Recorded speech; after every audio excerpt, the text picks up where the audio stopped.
Can you see my screen? Yes. Yeah. All right.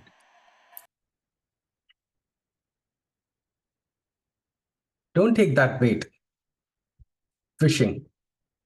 That term conjures images of hackers lurking in the corner, kind of typing really fast on their laptops, running different kinds of tools, sniffers, and trying to hack our system, accounts, etc. Or think about this scenario where you received an email and you were offered huge sum of money or discounts, and you immediately want to respond. Have you experienced that?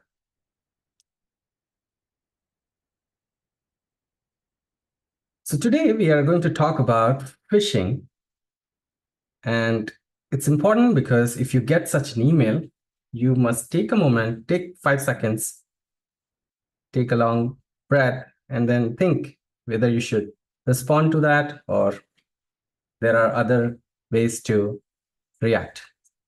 This is Phishing 101. The objective of this talk is to define phishing and identify common methods used by scammers. Also recognize red flags in phishing emails, messages, or posts, and develop critical thinking skills to discern legitimate requests from potential phishing attempts. I know we have all experienced this, and we are aware of how hackers try to hack us, and maybe this information would be repetitive for you. However, it's important because we all need refreshers, and also given we are getting these emails nowadays through the district, we want to address this problem and want to raise awareness about the ongoing issue. So what is phishing? Phishing is when someone tries to trick you into divulging personal or sensitive information like your password, credit card numbers, or social security number, or perform an action such as sending money or updating software or even click a link. And phishing can happen through various media, such as through your emails, your text, phone calls, social media, you name it.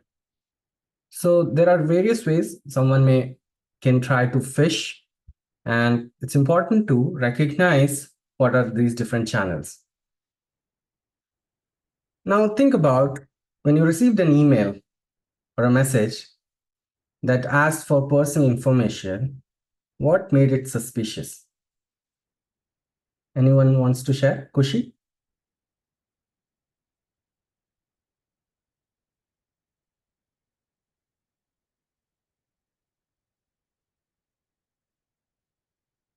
Kushi, you are in mute. Okay, there are outliers there and you can sense them.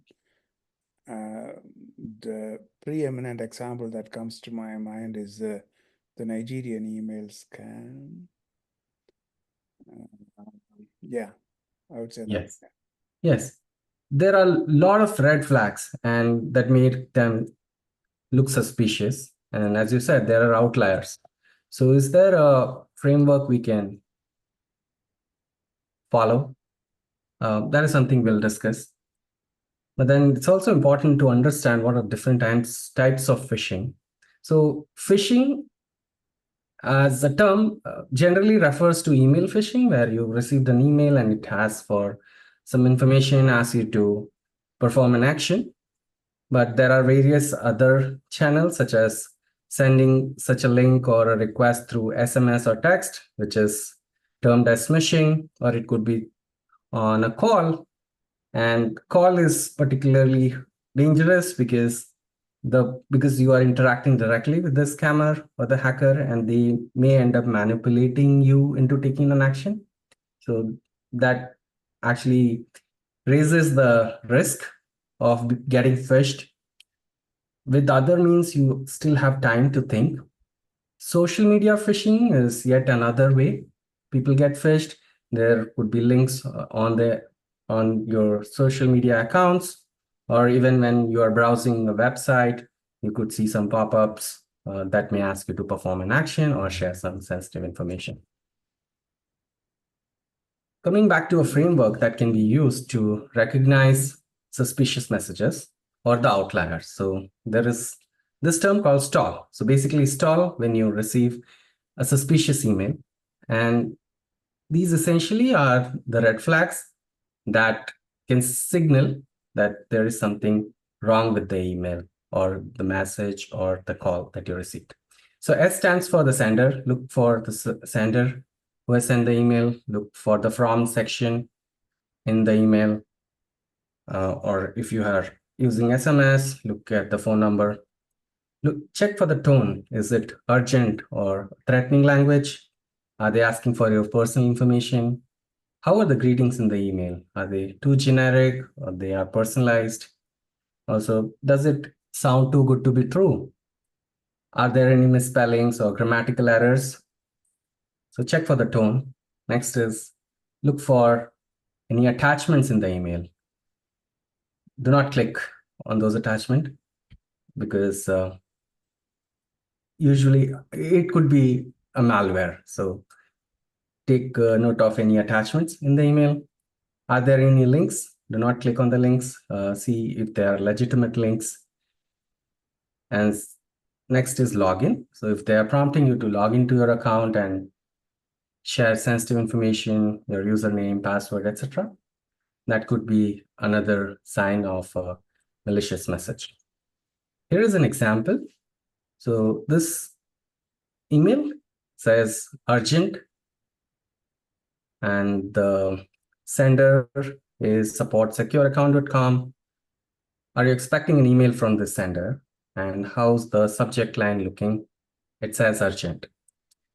Next, it also asks you to look at an attachment in the email. There is a link.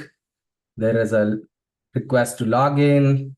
The tone is urgent and also threatening because it warns you of interruption if you don't take an action right now. So there could be so many signals in your email. So read them carefully and step back and think before reacting. Now here is an example of an email that has been circulating in the district few weeks back, and it came from someone who was impersonating as Raji. And if you look at the email, it doesn't look like a legitimate email to me.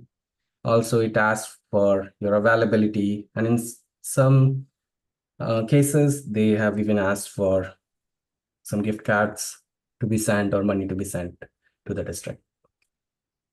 Another example could be from your PayPal account, or there could be a lure on a discount on Netflix or any other gift card. So be aware of such messages or emails that you are receiving.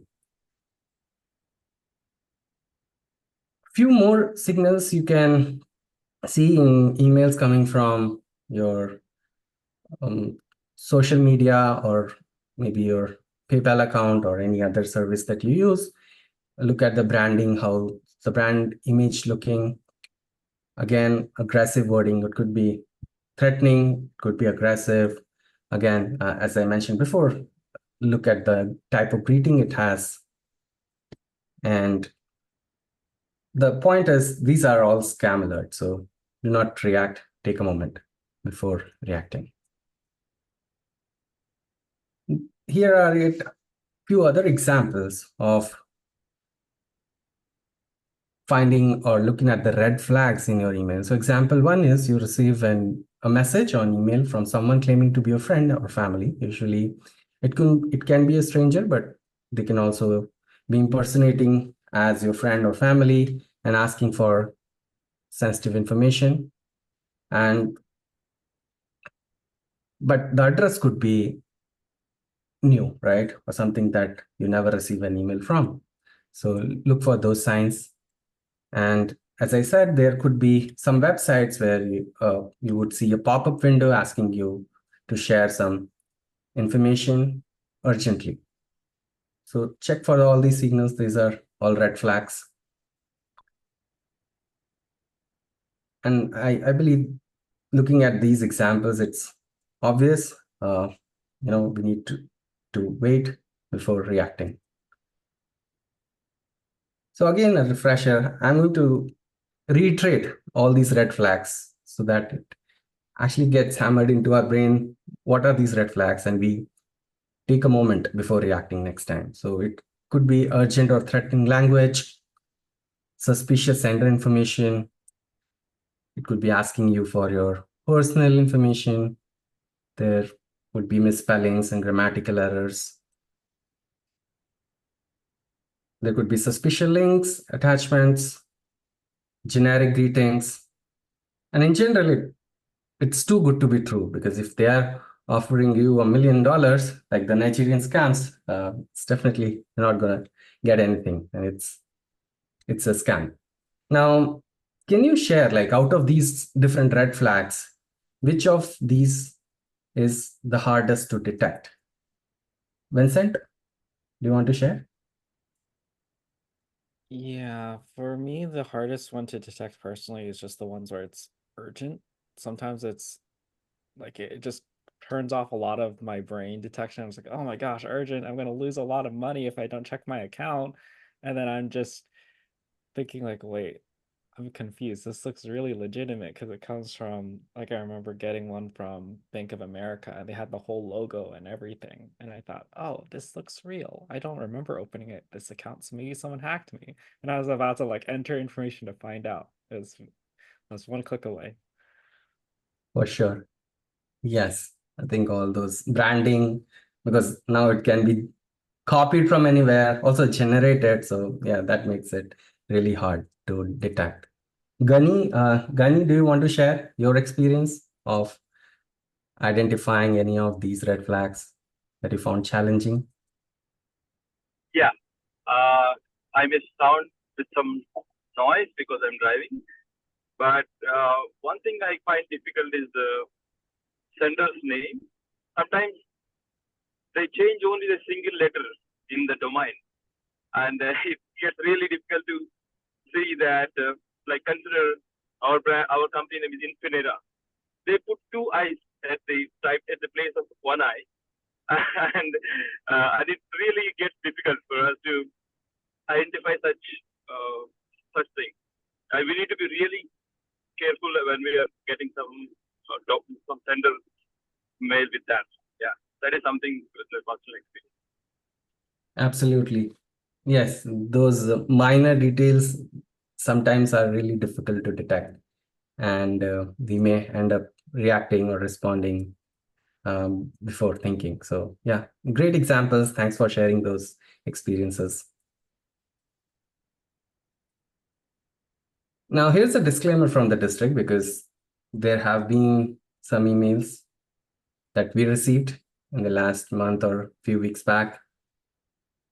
None of those are coming from the district, by the way. So Toastmaster district leaders will never request gift cards via email. They will never send you these kind of emails. Please take note of that.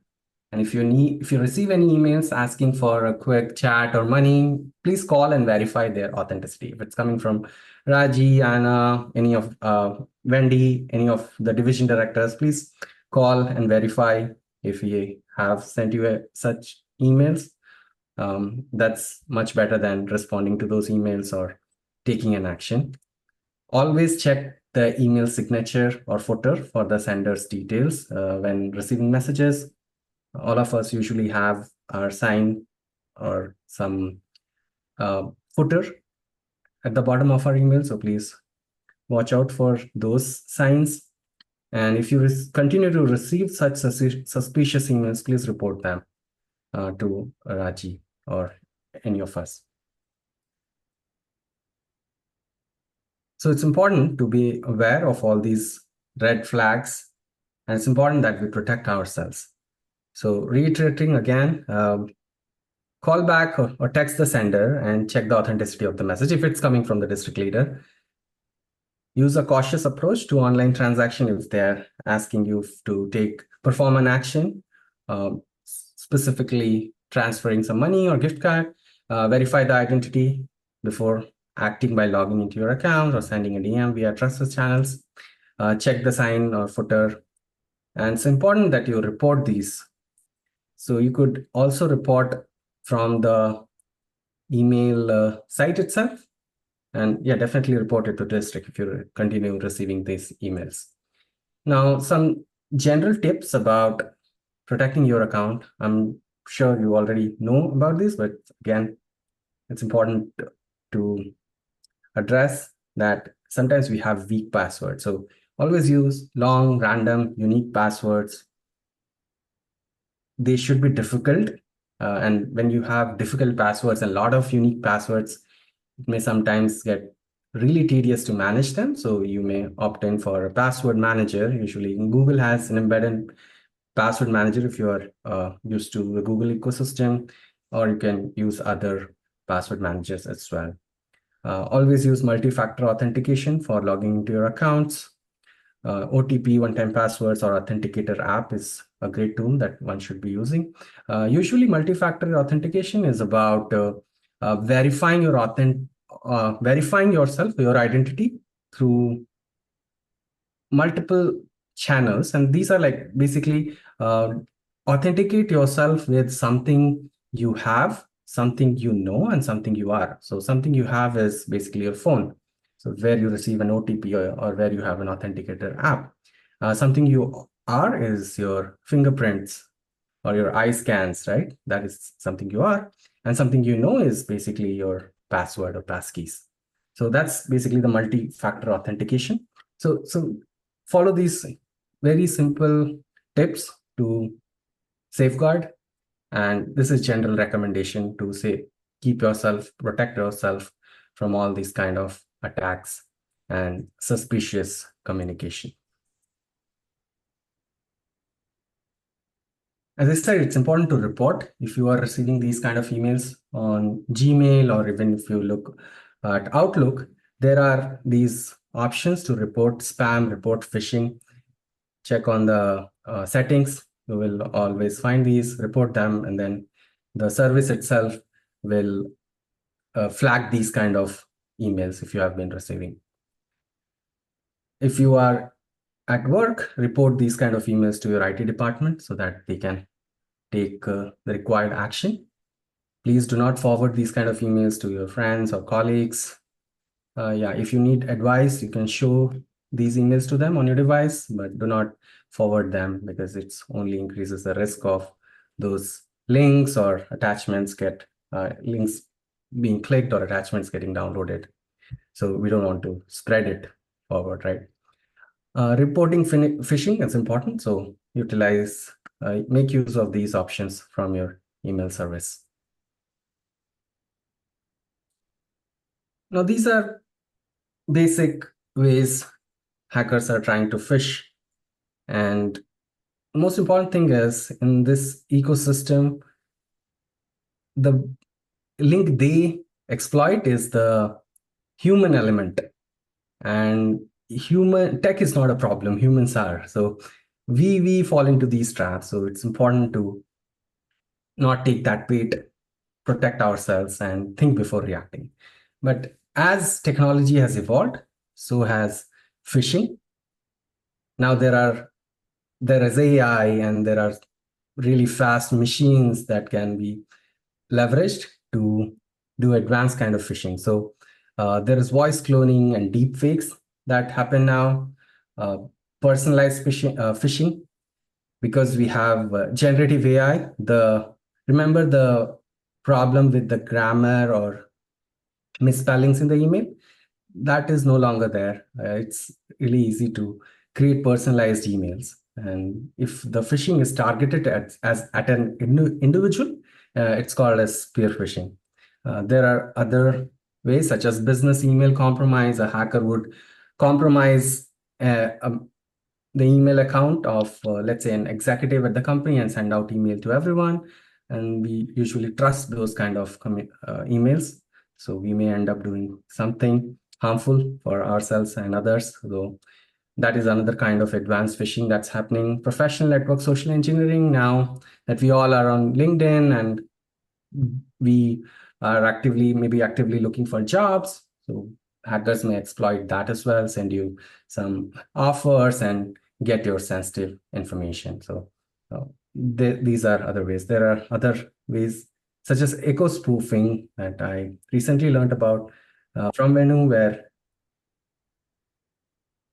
where some hackers are able to compromise the domains and send you the emails from trusted domains, and they are able to bypass the checks that email security services has.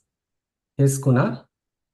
Yeah, I have a question. Why did they used to have those spelling and grammatical mistakes?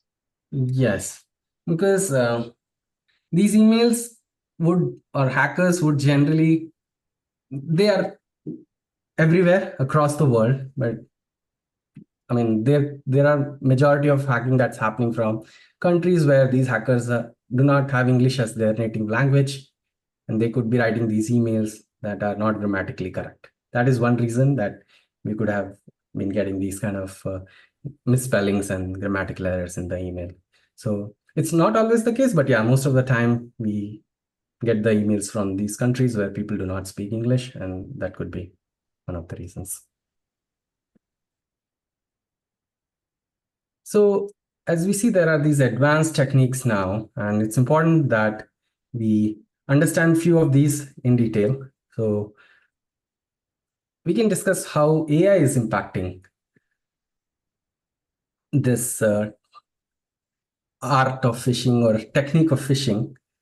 So with voice cloning and deep fakes, now it's easy to clone the voices, also create deep fakes where people plaster the faces of internet celebrities or big shots and put out their videos, and we fall into those traps. If they are saying something, we kind of follow them and we end up taking an action. So there are tons of videos on YouTube where you may see Elon Musk speaking about a new crypto that is being launched, and another example is the founder of another crypto called Cardana. His name is Charles Hoskinson. It was pretty popular few months back, where he was telecasting ADA and giving away ADA for free, and this was a scam. So beware of these kind of videos. Usual signal would be, if you go to this video, you would see the comments are always disabled, and if you go and search the title of the video on Google, you will see a ton of reviews where people have reported these as scams. And here's an example of finance worker pays out $25 million after video call with a deep fake CFO of a company. So these kind of headlines are also there, which makes it scary and really dangerous. So beware of this new way that people are doing phishing. Now, we all use ChatGPT. So as I mentioned before, now it's easy to create those personalized email messages without grammatical errors and misspellings. As we are using it, so are the hackers, and AI has helped them sharpen their writing skills as well. So here is a news article from 2023, where the report, since the fourth quarter of 2022, there has been a 1,265% increase in malicious phishing emails and 967% rise in credential phishing in particular, which means these tools are being leveraged, and they are being leveraged to exploit the human element of the ecosystem. So we should be aware of how AI can be used to only increase phishing, and it's helping us in a lot of ways, but this is also important to be aware of. Another example, because now we are used to using these chatbots and Gen AI technologies, there were several cases where ChatGPT's name and images from OpenAI were spoofed in phishing websites. So we use OpenAI's ChatGPT or Claude or Bacchus or several other websites for Gen AI. So you may see that there are spoofs coming up now. So someone mentioned that there could be a spelling mistake in the email. So there could be fine changes in the email web URL. So you should be aware of that. The ChatGPT website is chatgpt.com and not chatgptgo.online, blah, blah, blah. So those are some fine things to take note of. There have been apps which are fake ChatGPT apps. So do not download them, do not use them because they are meant to steal your information, just like so many malwares and so many fake apps out there. Again, these AI apps have also gotten a spoofed and fake versions of their own. This is an interesting example. Immediately after the GPT-4 launch, scammers began sending phishing emails and tweeting phishing links about a fake OpenAI token. Since it's a craze and trending, they may come up with a new token and everyone would fall for it. So these are another few other ways how AI is impacting the hacking or phishing or social engineering industry. One tip for all of you is do not enter any sensitive or personal information in AI chatbots because that information could be used against you, against your organization. So please do not enter any sensitive information. Reiterating, protect yourself. Top 2 points are the same. When you suspect phishing, report it, call back for authenticity, check the sign and photo of the district leader who has sent the email to you. Protect your account information, use long passwords, unique passwords, use password manager, and multi-factor authentication. Now, I also added impact of AI. Always check the legitimacy of those videos or phone calls that you're receiving. Be overly cautious before responding to the emails or taking any action, especially now. And do not enter any sensitive information in the AI chatbots. In summary, think critically, be skeptical of emails, messages, or posts that seem too good to be true or too urgent. Remember, if it sounds too good to be true, it's probably not. Think before clicking on any links, sharing personal information, or opening any attachments in your email. Ask yourself if it seems legitimate or even if you're expecting anything like this. And always verify the authenticity of the sender. Call, send a message through other channels, and confirm if the sender has actually sent you that. So protect yourself from phishing and don't share your personal information. Don't take that bait and think before you react. Any questions?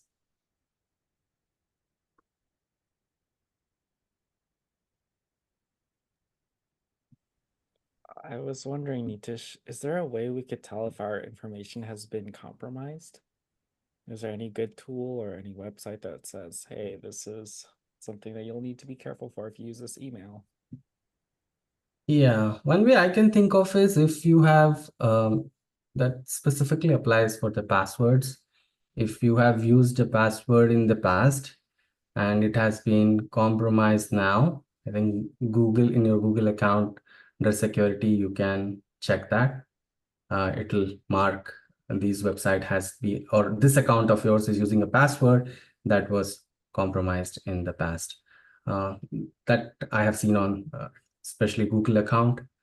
I think for major hacks or major security issues that happen, companies also would inform you if your details have been compromised or your information got leaked.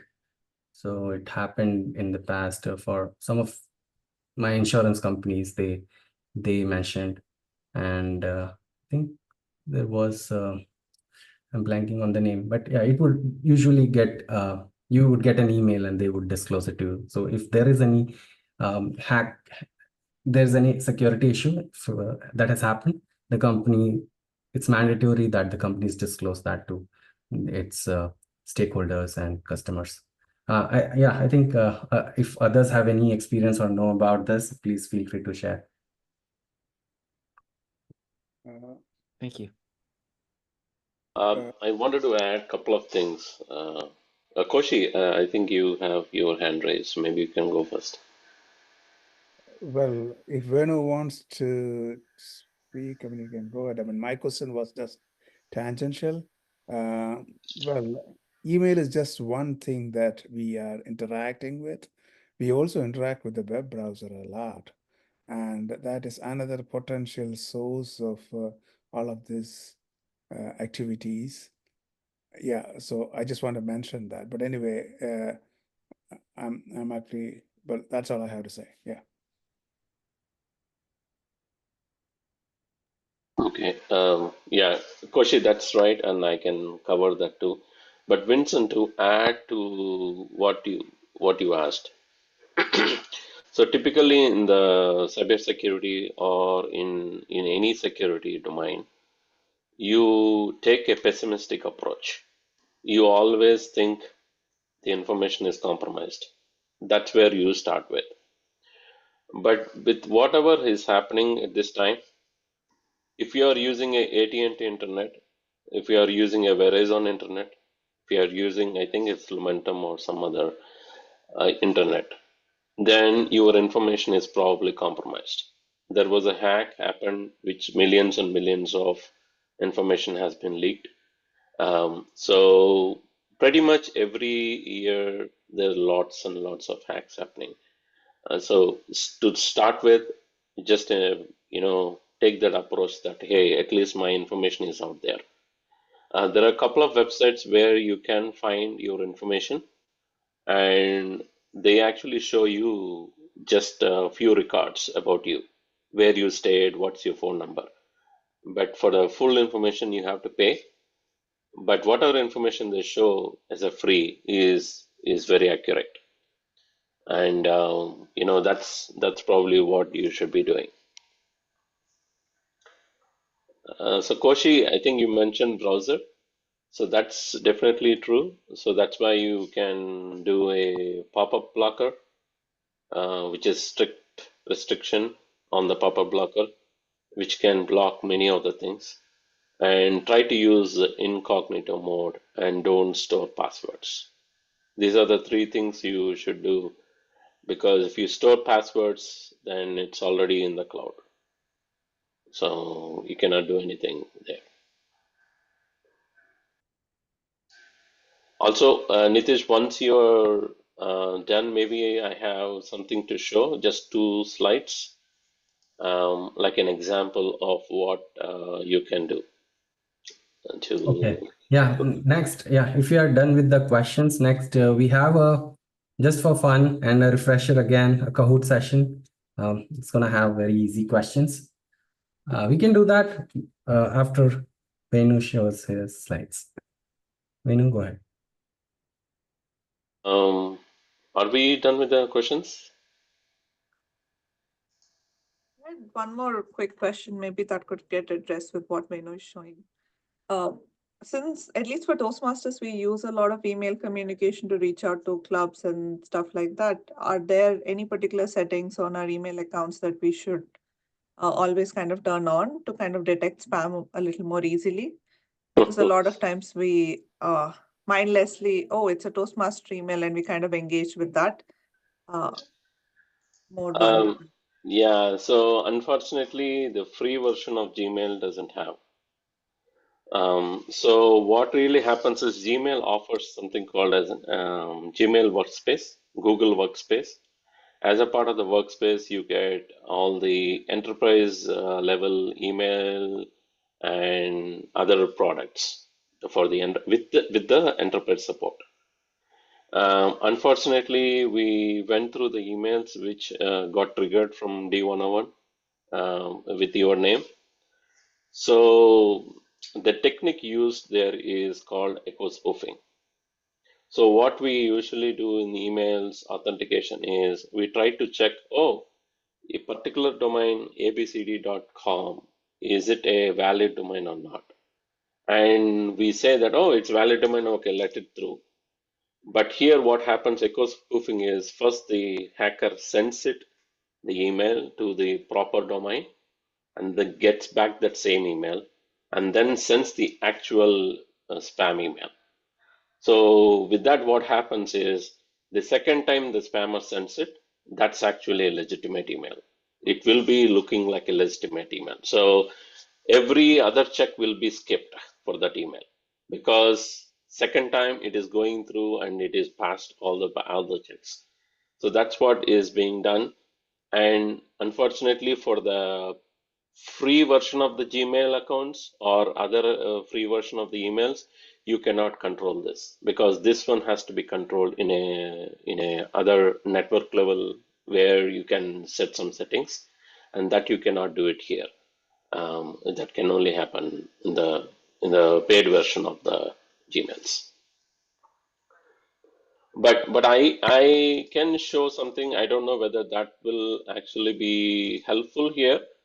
But let me share that. And what I wanted to show is, I wanted to show you this particular one. Okay. Can you see my screen? I think you have it, right? Okay. So if you see here in the Gmail, you will see something like this. It will say, why is this message in spam? And this is called banner. This is what we call as banner. What the Gmail does is, Gmail actually checks whether the particular, based on the sender, based on keywords, based on the IP, based on multiple other things, Gmail will display this banner. And this happens in pretty much every proprietary email softwares. So in all email softwares, we have something called as banner, where we say that this is suspicious. So whenever you see this, then you have to be careful with that email. That means something is wrong with that email.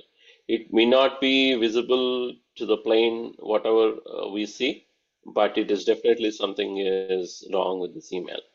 So you can look for this banner, especially in free version of Gmail, it is available. So they actually do display this, and make sure you look at this and then, and pay attention to this. The second one, which I wanted to show, is something which I have received just a day ago. And I want to show you how that looks. Because that's I mean, I usually receive this kind of emails. So let me share that with you. Let me, okay, come on.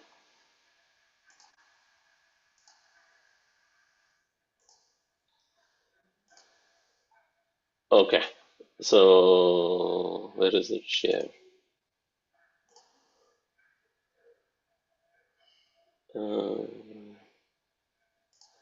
Okay. So can you see this email? Can you see the SMS what I received? So this says you have a USPS parcel being cleared due to blah blah blah whatever. And then within 24 hours you have to, so it's all urgent message and all that. But if you see the URL, it is very much, you see that, oh, this is USPS. It looks like that. It says usps.com track umx.top. So this is where the real tracking happens. So when you click on this particular URL, then obviously they're going to track it and they're going to have information passed from the mobile. So when you see any this kind of things, which is like almost suspicious, once, like especially the track umx.top on these kind of domains, then just don't click on that and don't do anything. So for this one, you can do a report junk and whatever it is, and then it's just done. So this one, I received it in 3:26 p.m. today. So I just thought, maybe I'll share this so that, you don't idea. But I think hopefully, we have time, Neetish, I think, and I'll give it back to you so that you can run the Kahoot. Sure. Thank you, Venu, for walking us through these examples and sharing information about what to watch out for. Yeah, next we just as a refresher again, we'll play a simple Kahoot. It has really easy questions, nothing other than what we discussed today. And unlike reacting to your emails, in this you have to be quicker. So try to be fast. And I have shared the details of where to log in. And can you see my screen? Yes, we can see All you. right. And at the end of this, we'll have our top 3 security champions from the district. Let's play Kahoot. Just listening to you for the past few minutes, is this a legit link we should all click on? Yes, please Google what is the legit link for Kahoot, and I think it should pop up. And thank you for confirming that with me.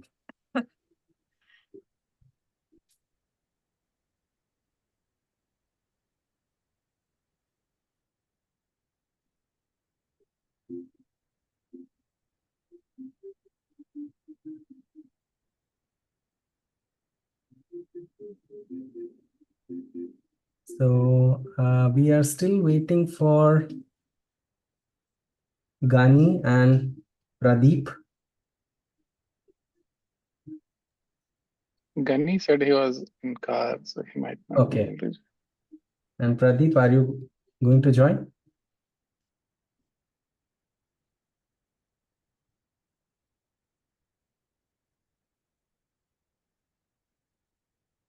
Not hearing anything from Pradeep, so all right. Hi, sorry. Hey Pradeep, yes. Yeah. Would you be able to join the Kahoot quiz? Kahoot, I'm taking on the phone outside, or maybe not. Okay, sure. Thanks for the confirmation. Yeah, let's get started. Yes. All right. So it's going to be a simple quiz because it's Phishing 101.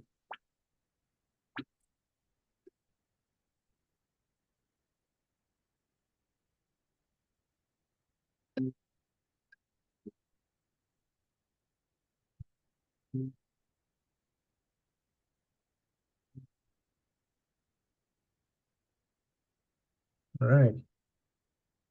Everyone has been listening carefully. Vincent is at the top.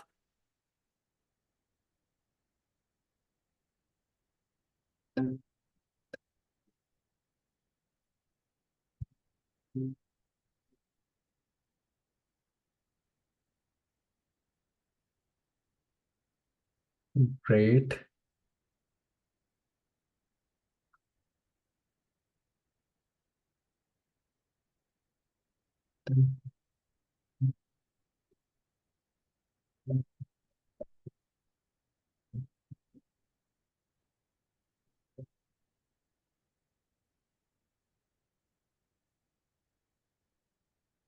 Yeah, I think at this point it's just about who clicks fast.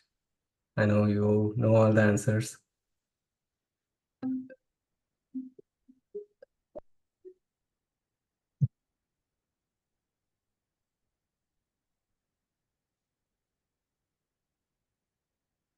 Wonderful.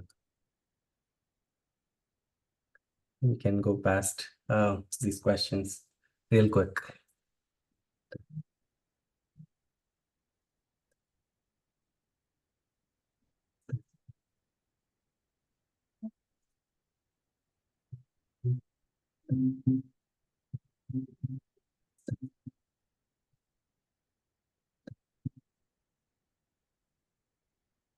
All right, yeah, this was a trick question.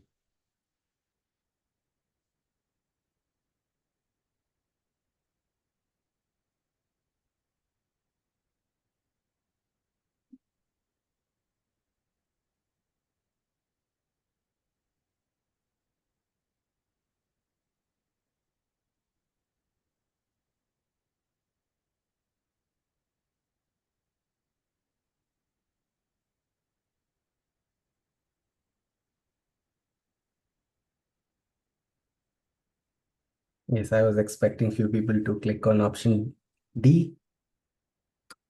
Yeah, you can't do anything if you have clicked, just monitor your accounts. Let's see.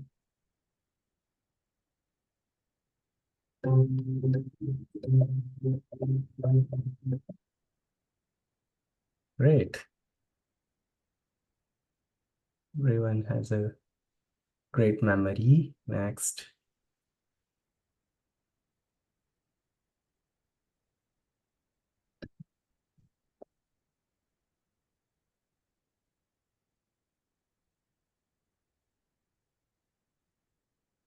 Great, everyone is clear on this one. Vincent is leading.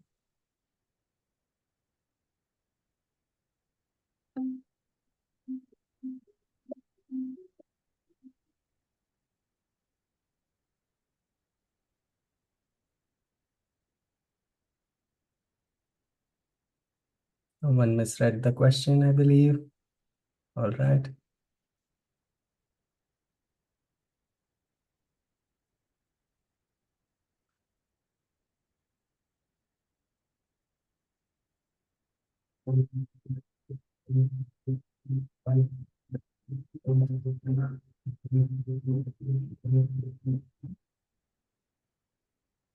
Wonderful.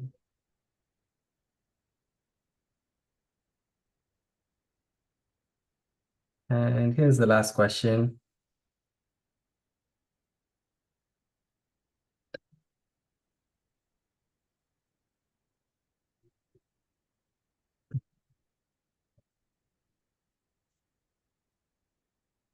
Great. And that's all. We have our 3 security champions, KK, Vincent, and our winner is Raji. Great. We are in safe hands. Thank you, everyone. That's a wrap. Thanks for your participation. Yeah, we can